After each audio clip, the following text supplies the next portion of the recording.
Hi hello welcome to my channel. நான் இன்றைக்கி என்னோடய நேட்டிவ்க்கு வந்திருக்கேன். இங்கே வந்து எங்களோட வயலில் கடலை பயிர் எல்லாம் வந்து விளைய போட்டிருக்காங்க. ஸோ வந்து இதை வந்து பார்க்குறதுக்காகவும் வந்திருக்கேன். இதுதான் வந்து பயிர் செடி ப்ளஸ் இதுதான் வந்து பயிர் வந்து பிஞ்சாக தான் இருக்குது. இன்னும் வந்து இந்த பயிர் வந்து பெருசாக மாறலை.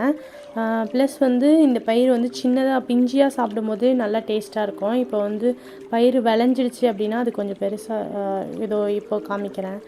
இந்த மாதிரி தான் வந்து இது வந்து விளைஞ்ச பயிர் அப்படின்னு சொல்லுவாங்க. இது என்ன பண்ணுவாங்கன்னா, இது செடியிலே இருக்கும். செடியிலே இருந்து காஞ்சதுக்கு அப்புறமா தான் வந்து என்ன பண்ணுவாங்கன்னா, பயிரை வந்து பறித்து அந்த காஞ்ச பயிரை எடுத்து அதை வந்து வெளியூருக்கு வந்து பேக்கெட் பண்ணி அனுப்புவாங்க. மொத்தமாக ஒரு டீலர் வந்து வாங்கிட்டு போவாங்க.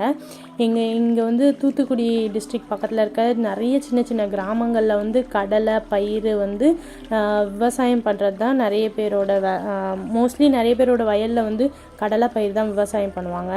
இந்த பயிர் விளைஞ்சதுக்கு அப்புறமா எப்படி இருக்கும்ன்றதை நான் காமிக்கிறேன் பாருங்கள்.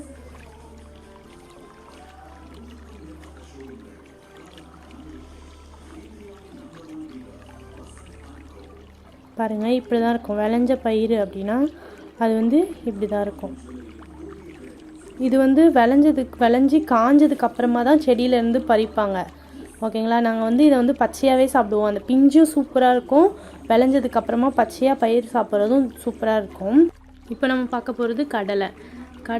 இந்த சைடு ஒரு சைடு வந்து பயிர், இன்னொரு சைடு வந்து கடலை விளைய போட்டிருக்காங்க. நிலக்கடலை, பீனட் அப்படி சொல்லுவாங்களே, அதுதான்.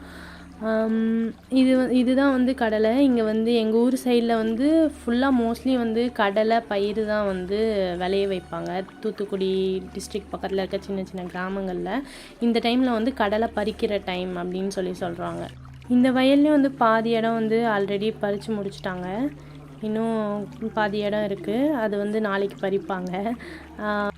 என்னதான் நம்ம கடலை சாப்பிட்டாலும் அந்த கடலையோட செடியிலேருந்து பறித்து சாப்பிட்றதுனா அது தனி டேஸ்ட்டு தான். உண்மையாகவே பச்சையாக சாப்பிட்றதுக்கும் சூப்பராக இருக்குது. இப்போ பார்த்துட்ருக்க இந்த வயல் வந்து தூத்துக்குடி டிஸ்ட்ரிக்டில் இருக்கிற அரிவான்மொழி அப்படின்ற கிராமத்தில் இந்த வயல் இருக்குது. ஓகே ஃப்ரெண்ட்ஸ், இந்த வீடியோ உங்களுக்கு கண்டிப்பாக பிடிச்சிருக்கோன்னு நம்புகிறேன். மறக்காமல் என்னோடய சேனல் சப்ஸ்கிரைப் பண்ணுங்கள், லைக் பண்ணுங்கள். பாய்.